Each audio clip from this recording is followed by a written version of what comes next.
A Souza Produções convida você a se tornar um patrocinador. Semeie no nosso ministério. Com a sua oferta poderemos produzir muito mais vídeos. Este é um ministério independente e, por isso, precisa da sua participação. Inscreva-se no canal e compartilhe os vídeos. Seja um multiplicador desta visão.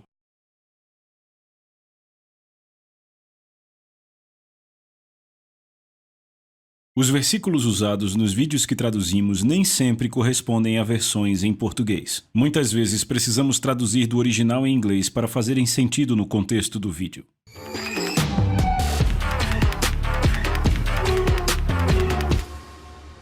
E aí, pessoal, bem-vindos à primeira lição de Quebrando as Cadeias da Intimidação. Eu estou muito entusiasmado com esse curso. Deixa eu contar algo a vocês antes de tudo. Esse é um livro que eu escrevi anos atrás. Quebrando as Cadeias da Intimidação, eu lutei contra esse espírito por anos e anos e anos, até que finalmente ele foi exposto e eu fiquei livre para sempre. Eu disse, Senhor, por favor, me deixe escrever um livro e expor essa coisa para as pessoas poderem ser livres. E ele me permitiu fazê-lo. Então, onde começamos com isso? Primeiro, incontáveis homens e mulheres lutam contra a intimidação, mas a coisa triste é que eles lutam contra os sintomas, os efeitos colaterais, ao invés de irem direto à raiz da própria intimidação. Então, eu quero fazer umas perguntas, certo? Para a gente se localizar aqui. Será que você às vezes se encontra querendo dizer não, mas acaba dizendo sim? Você se sente culpado quando diz não? Faça para si mesmo as perguntas, pense em várias situações em que você já esteve. Para você, quando chega a hora de dar frutos, fica difícil? E você pensa, uau, quando eu estava produzindo, quando eu estava no meu momento de prática, tudo ia bem, mas aí quando chegou a hora de eu dar frutos, a luta começa. Você evita confrontos com certos indivíduos? Será que você se encontra evitando certas pessoas por causa do medo? Você se encontra paralisado, não sabendo o que fazer, ou sentindo que não tem forças para fazer o que você sabe fazer quando a ação é requerida? Esses são sintomas de pessoas debaixo de um espírito de intimidação. Deixa eu explicar para você para te dar uma ideia mais visual. Imagine aí uma casa absolutamente maravilhosa, certo?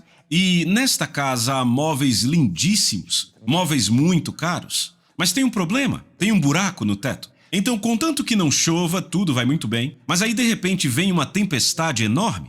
E aí o que acontece? Você já adivinhou. O carpete sujou, móveis arruinados, cortinas arruinadas. E aí você gasta todo esse tempo para tirar o carpete, tirar os móveis, as cortinas sujas. E aí você substitui o carpete, o piso, o que quer que seja, coloca móveis novinhos. E assim que você termina de gastar toda essa energia para fazer isso, lá vem outra tempestade e arruína tudo que você acabou de fazer.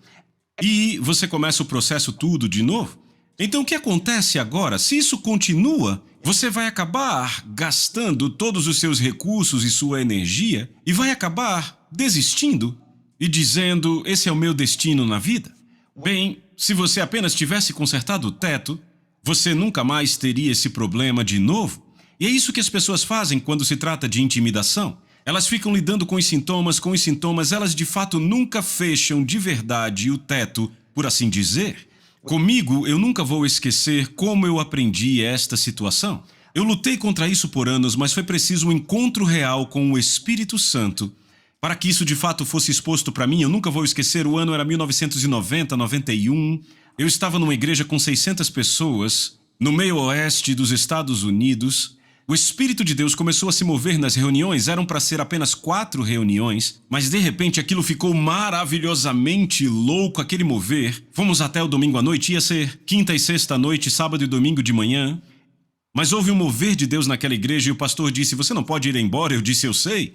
E acabamos fazendo 21 cultos, tinha gente que vinha de muito longe, tinha gente que vinha de 140 quilômetros de distância para assistir os cultos, todas as noites com a igreja lotada. Eu estou dizendo a vocês, a unção ao pregar naqueles cultos foi maravilhosa. Sabe, parecia que eu estava pegando fogo cada noite daquela. Pessoas sendo libertas, sabe, havia uma senhora, ela era uma bruxa da nova era. Ela foi liberta, completamente liberta, e por mais de 20 anos foi patrocinadora da Messenger International. Foi algo alucinante aquilo que estava acontecendo. Salvações, reencontros de desviados. Mas então, nós já estávamos, àquela altura, na segunda semana de cultos, e eu estava pregando ali, e aí, de repente, sem pensar, eu me virei. Agora veja, Na plataforma tinha cerca de 35 pessoas. Porque como a igreja estava lotada, todos os músicos e cantores tinham que ficar na plataforma. E no meio da mensagem, eu simplesmente me virei e eu disse: tem pecado nessa plataforma, e se você não se arrepender, Deus vai te expor e você será removido. E a minha cabeça pensou: o que foi que você acabou de dizer? Não, você tem que entender.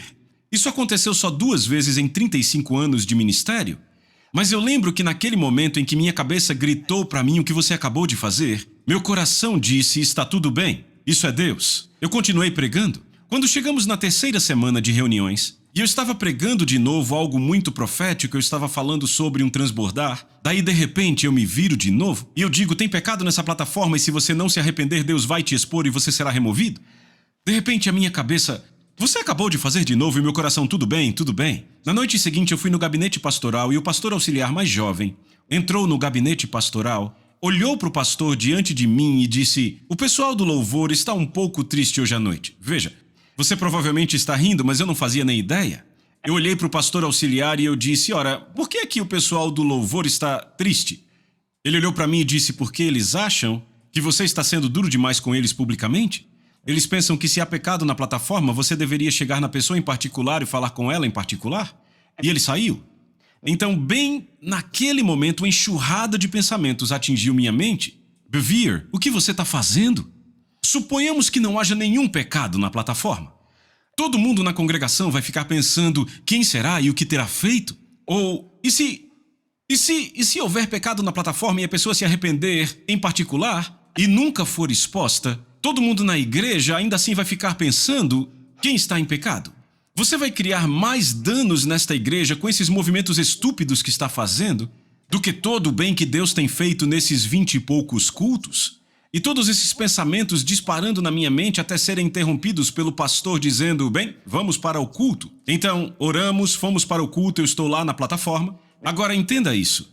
Toda noite ao subirmos naquela plataforma, por favor, entenda o que eu estou dizendo, era como se Deus estivesse esperando por nós. A presença de Deus era magnífica. Eu subi naquela plataforma e parecia que tudo estava seco em mim. E eu pensei: o que está acontecendo? Eu não quero pregar, não estou com vontade de pregar, eu não quero estar aqui nessa plataforma.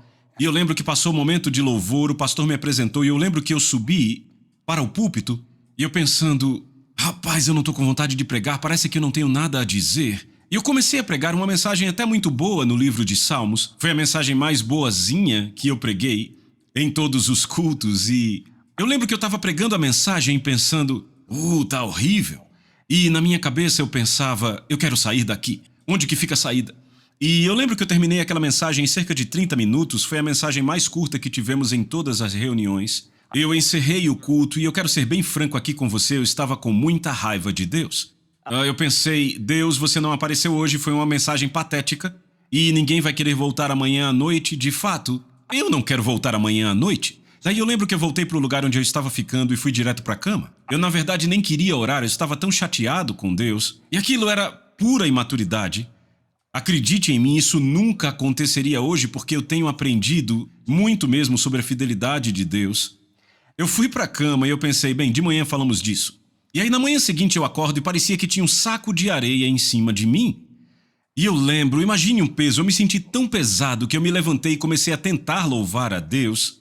E era algo tão espesso, tipo, louvar a Deus dentro de um balão de chumbo, era algo, sabe? E eu pensei: talvez eu deva ler a Bíblia. Eu peguei a minha Bíblia e comecei a lê-la, e aquilo estava tão seco que dava para acender um fósforo na Bíblia. Ok, eu pensei: algo está realmente errado, então eu encontrei um campo, e eu comecei a orar tão alto, que eu quase perdi minha voz.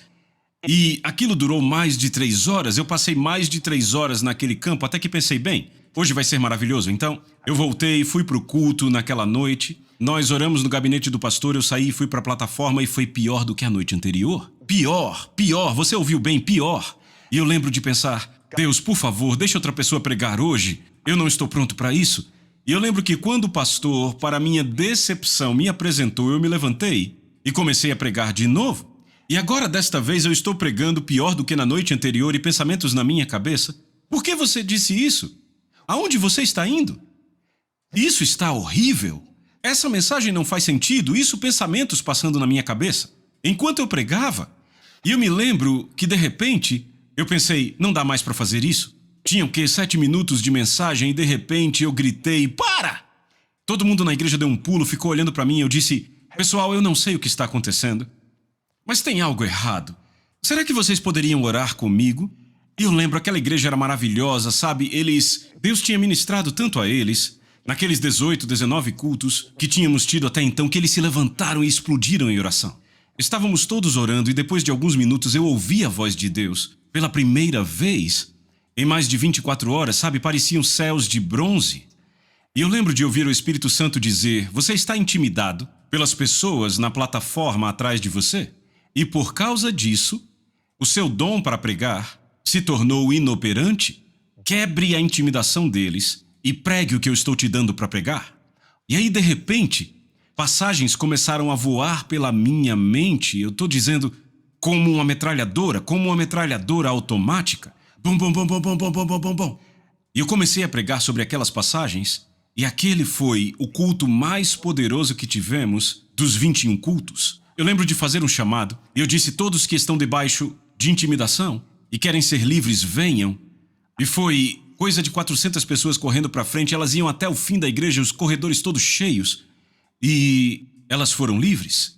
E eu nunca vou esquecer, cerca de 2 meses depois, o pastor me ligou e disse, John, o líder do louvor estava cometendo adultério em todos os 21 cultos, um dos cantores estava cometendo fornicação com uma membra, ela confessou para nós, ele se arrependeu e nós o restauramos. O líder do louvor foi embora e um dos guitarristas estava caindo de bêbado toda noite depois dos cultos. Ele saiu da igreja.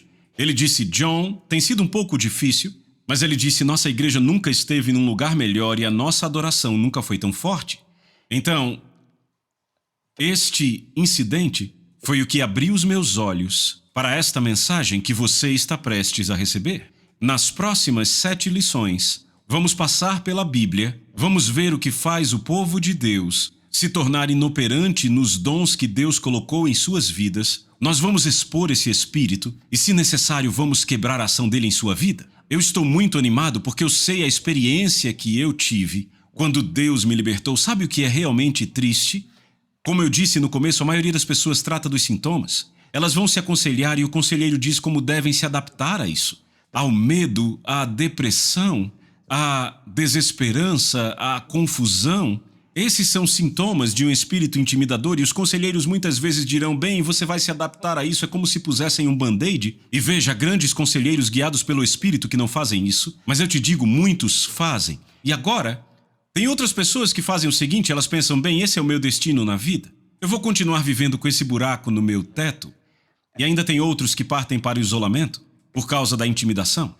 Deus não quer nenhum desses cenários para você. Deus quer você livre e operando nos seus dons, quer você edificando o corpo de Cristo e desfrutando da vida. E é isso que vamos fazer neste curso. Então, Pai, em nome de Jesus, eu oro por todos que estão assistindo, todos que estão passando por esse curso. Ao avançarmos por essas próximas 7 lições, Espírito Santo, eu estou te pedindo que você venha sobre eles, ilumine o coração deles, abra os seus olhos e ouvidos e que a liberdade venha à vida deles para sempre. No poderoso nome de Jesus oramos. Amém. Eu vejo você na lição 2.